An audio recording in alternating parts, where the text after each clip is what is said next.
পবিত্র রমজান মাস সংযম আর ইবাদতের মাস। কিন্তু আমাদের দেশের বাজারে গেলে সংযমের কি কোনো চিহ্ন পাওয়া যায়?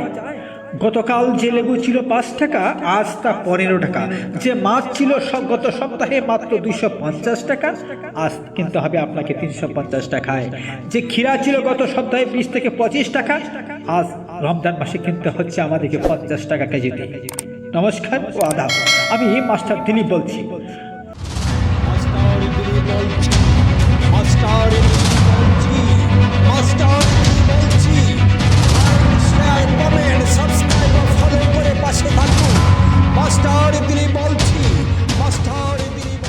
আজ আমরা কোনো তাত্ত্বিক কথা শোনাতে আসিনি। আজ বলবো আপনার আর আমার ঘরের ডাইনিং টেবিলে সেই হাহাকারের কথা, যা এই সিন্ডিকেট আর কৃত্রিম দাম বৃদ্ধির কারণে তৈরি হয়েছে।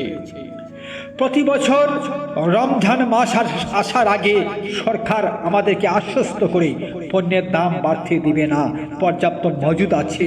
কিন্তু বাস্তবতা কি? সারা বিশ্বে রমজানে পণ্যের দাম কমলেও আমাদের দেশে বেড়ে যায় 3 গুণ। দেখুন এই দৃশ্যগুলো।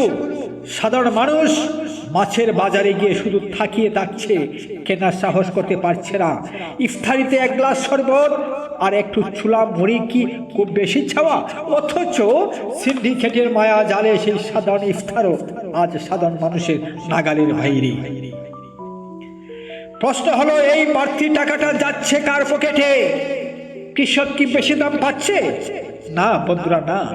মাঝে যারা বসে কল খাটে নাড়ছে, সেই অদৃশ্য হাতগুলো কেন ধরা পড়ে না?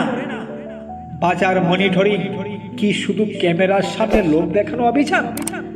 তাই যদি হয়, তবে পবিত্র এই মাসও কেন একজন রোজাদারকে সেহরিতে শুধু ডাল ভাত খেয়ে দিন পার করতে হবে? কেন তাকে আমিষের চিন্তা মাথা থেকে ঝেড়ে ফেলতে হবে? মনে রাখবেন, আমরা যদি মুখ বুঝে সব মেনে নেই, তবে এই অত্যাচার বাড়তেই থাকবে। প্রতিবাদ শুধু রাস্তায় নেমে নয় বন্ধু, প্রতিবাদ হতে পারে অহেতুক অতিরিক্ত পণ্য না কেনা দিয়েও। আমরা যদি একজোট হয়ে এই সিন্ডিকেটের পণ্য কেনা সাময়িকভাবে কমিয়ে দেই, তবে তারা মাথা নত করতে আমাদের কাছে বাধ্য হবে। দুর্নীতিবাজরা শক্তিশালী নয়, আমাদের নীরবতাই তাদের আসল শক্তি। আপনার এলাকার বাজারের অবস্থা কি? আপনি কি ঠিকমতো ইফতার বা সেহরি করতে পারছেন, নাকি আপনার পকেটও এই সিন্ডিকেটে কাটছে? কমেন্ট করে জানাবেন বন্ধুরা। ভিডিওটি শেয়ার করুন যাতে সংশ্লিষ্ট কর্তৃপক্ষের কাছে এই হাহাকার পৌঁছায়। সচেতন হন, সোচ্চার হন। দেখা হবে আমাদের পরবর্তী ভিডিওতে। দর্শক বন্ধুরা, যদি ভিডিওটি ভালো লেগে থাকে অবশ্যই শেয়ার করবেন, আর নতুন হয়ে থাকলে আমাদের চ্যানেলটি সাবস্ক্রাইব করবেন। Please like, comment.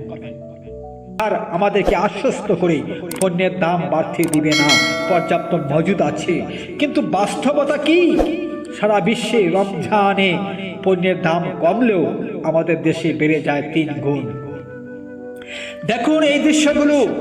সাধারণ মানুষ মাছের বাজারে গিয়ে শুধু থাকিয়ে থাকছে, কেনার সাহস করতে পারছে না। ইফতারিতে 1 গ্লাস শরবত আর একটু ছোলা মুড়ি কি খুব বেশি চাওয়া? অথচ সিন্ডিকেটের মায়া জালে সেই সাধারণ ইফতারও আজ সাধারণ মানুষের নাগালের বাইরে। প্রশ্ন হলো, এই বাড়তি টাকাটা যাচ্ছে কার পকেটে? কৃষক কি বেশি দাম পাচ্ছে? না বন্ধুরা, না। মাঝে যারা বসে কল খাটে নাড়ছে, সেই অদৃশ্য হাতগুলো কেন ধরা পড়ে না? বাজার মনিটরিং কি শুধু ক্যামেরার সামনে লোক দেখানো অভিযান? তাই যদি হয়, তবে পবিত্র এই মাসও কেন একজন রোজাদারকে সেহরিতে শুধু ডাল ভাত খেয়ে দিন পার করতে হবে? কেন তাকে আমিষের চিন্তা মাথা থেকে ঝেড়ে ফেলতে হবে? মনে রাখবেন, আমরা যদি মুখ বুঝে সব মেনে নেই, তবে এই অত্যাচার বাড়তেই থাকবে। প্রতিবাদ শুধু রাস্তায় নেমে নয় বন্ধু, প্রতিবাদ হতে পারে অহেতুক অতিরিক্ত পণ্য না কেনা দিয়েও।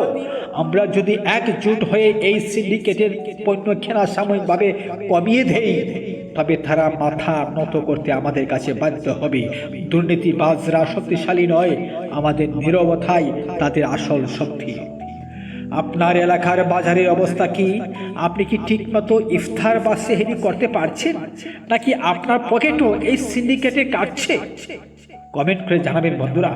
ভিডিওটি শেয়ার করুন যাতে সংশ্লিষ্ট কর্তৃপক্ষের কাছে এই হাহাকার পৌঁছায়। সচেতন হন, সোচ্চার হন। দেখা হবে আমাদের পরবর্তী ভিডিওতে। দর্শক বন্ধুরা, যদি ভিডিওটি ভালো লেগে থাকে অবশ্যই শেয়ার করবেন, আর নতুন হয়ে থাকলে আমাদের চ্যানেলটি সাবস্ক্রাইব করবেন। Please like comment.